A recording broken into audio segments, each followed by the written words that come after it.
하루의 끝에 아주 조금의 지식 한 스푼을 얹어줄 잡지식 스페셜 몰사신잡. 오늘도 어김없이 잡지식 메인디시 바로 들어갑니다요. 첫 번째 지식, 흑인의 손바닥이 하얀 이유. 영화나 인터넷 등 여러 매체에서 등장하는 흑인들을 살펴보면 뭔가 특이한 신체 부위가 있습니다. 얼굴이나 몸의 피부색에 비해 희한하리만큼 하얀 손바닥이요. 실제로 흑인은 손등과 손바닥에 경계가 있을 만큼 피부색의 차이가 확연하다고 하는데 도대체 이거 왜 그런 걸까요? 이 물음의 정답은 흑인뿐만 아니라 백인, 황인 모든 인종을 가리지 않고 손바닥이 하얀 것이라고 합니다. 흑인들은 단지 차이가 선명하게 보일 뿐이죠. 이러한 현상이 발발하는 이유는 사람 피부 표피는 일반적으로 4개의 층으로 나뉘어져 있습니다. 근데 손바닥과 발바닥엔 투명층이라는 한 겹의 층이 더 있죠. 이러한 투명층은 외부로부터 충격을 흡수하는 역할을 수행하기도 자외선을 반사시키는 역할까지 수행한다고 해요. 보통 피부가 까맣게 타는 이유는 자외선으로부터 피부 세포를 보호하기 위해 멜라닌이 만들어지기 때문인데 손바닥과 발바닥엔 이러한 멜라닌 세포가 상대적으로 덜 만들어지기에 다른 피부에 비해 흰 피부를 유지할 수 있는 것이라고 합니다. 어때요? 신기하죠? 두 번째 지식, 전 세계에서 알아주는 한국의 기술. 지구 전체에서 손꼽히면서 기술 면에서도 심지어 점유율 면에서도 압도적인 최강자로 군림한 기술이 있습니다. 글로벌 점유율이 90%에 육박할 정도의 위험을 자랑하죠. 근데 들어보시면 오잉? 하실 수도 있습니다. 이 기술은 바로 부탄가스입니다. 전 세계 부탄가스 연간 소비량이 5억 개에서 6억 개 정도인데 국산 제품이 4억 8천만 개나 소비될 정도라고 하며 이러한 배경엔 안전 보장이 된 기술이라는 인식 때문이라고 하네요. 제품이 판매된 8년간 단 한 건의 자연 폭발 사고도 없었을 정도로 엄청난 안전성을 자랑했을 정도라고 하죠. 세계 최초로 터지지 않는 부탄가스 기술인 CRV 기술을 개발한 회사 역시 맥스부탄을 만드는 대한민국의 회사 대륙재건이라고 하네요. 30년 전까지만 하더라도 일본의 부탄가스 제품이 전 세계 시장을 장악했었다고 하는데 현재 한국의 부탄가스 브랜드가 90%가 넘는 점유율을 차지하고 있다는 점은 뭔가 뿌듯합니다. 세 번째 지식, 마블보다 4배 큰 기업. 국내에 마블보다 4배나 큰 기업이 있다는 사실 혹시 들어보셨나요? 이 기업의 정체는 바로 넷마블. 하나 둘 셋 넷 마블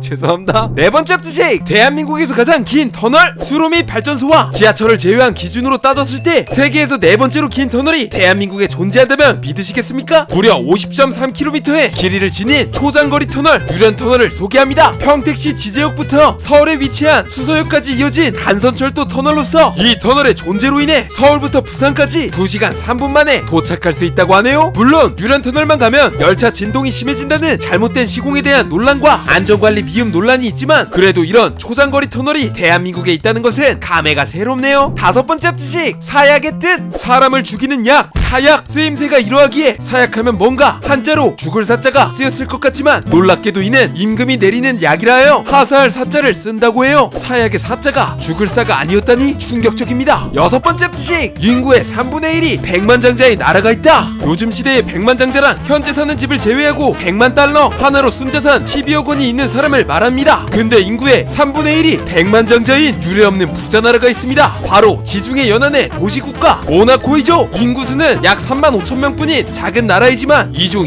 29.21%의 사람이 백만장자라고 하네요. 1인당 국민소득이 약 18만 5천 달러, 하나로 약 2억 2천만 원이니 말 다 했죠. 아무튼 모나코가 이렇게 부유해질 수 있던 이유는 낮은 세금으로 조세 피난처로서 역할을 수행할 수도 지중해 연안의 아름다운 풍경을 겸하기도 하여 세계의 부자들이 살기에 가장 이상적인 곳이었기 때문이라고 해요. 그렇게 90년대까지 관광과 카지노 등으로 천문학적인 돈을 버려들였고 이를 금융업, 의약품, 플라스틱 등의 제조업에 투자해 지금의 모나코가 되었다고 하네요. 인구의 30%에 육박하는 사람이 백만장자인 나라라 현타가 시게 옵니다. 일곱 번째 지식, 갈매기와 바닷물. 소금기 가득한 바닷물은 일반적으로 생명체들이 못 먹는 것으로 간주됩니다. 사람을 기준으로 설명해드리자면 인체 세포 내 수분의 무기염류 농도는 0.9%, 바닷물의 무기염류의 농도는 3.5%, 용매가 농도가 더 짙은 곳으로 이동하는 삼투 현상으로 인해 바닷물을 마시게 된다면 물을 마심에도 세포의 수분이 밖으로 빠져나가게 되죠. 그래서 마실수록 더 갈증나고 탈수 현상을 가속합니다. 하지만 온종일 바다에 있는 갈매기의 경우 조금 다릅니다. 소금기 가득한 바닷물을 마실 수 있죠. 덴마크의 닐센 교수가 연구한 내용을 살펴보자면 미국 대서양 바닷가의 갈매기에게 체중의 10분의 1에 해당하는 바닷물을 마시게 하자 놀랍게도 아무 탈도 나지 않았다고 하며 심지어 약 3시간 뒤엔 염분을 전부 몸 밖으로 내버렸다고 해요. 이렇게 unbelievable한 일이 가능한 것은 갈매기의 눈구멍과 콧구멍 사이에 특수한 분비샘, 소금샘이 있기 때문이라고 해요. 섭취한 소금이 혈류를 통해 이동한 뒤 농도 짙은 짠물을 콧구멍으로 배출하는 구조라고 하네요. 이거 잘만 연구하면 언젠가 사람들도 바닷물을 마셔도 되는 날이 오지 않을까요? 그렇다면 코로 빠지려나? 오늘은 여기까지. 재미있는 잡지식 만찬은 여기까지였습니다. 오늘도 잡지식 맛있게 즐겨주셔서 감사드리고 저는 더 재미있는 이야기 준비해올게요. 잡지식 제보나 주제 제보는 처말라밀 gmail.com으로 부탁드려요. 선정되시면 영상에 이름 넣어드릴게요. 말차님들 정말 많이 사랑합니다. 뿅.